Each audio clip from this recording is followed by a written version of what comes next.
So if you want to find out it's working, how to build an email list fast and get those commissions, let's look at Udemy. You can find all sort of sellers to buy traffic from and get that list built and make some money. So let's look how we find it.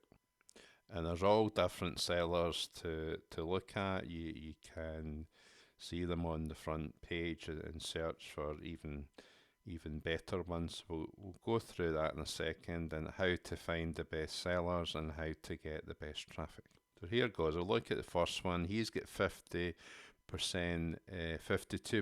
sales. So we'll take a look at this, and that's 16% have came back and bought from him again. And then we'll look at is like sales, and there's not a lot, so we maybe not choose him in fact. So we'll look at Kevin Hansen. He says 69% sales, 33% have came back to him. So look here, got sales 23rd of March, it's today.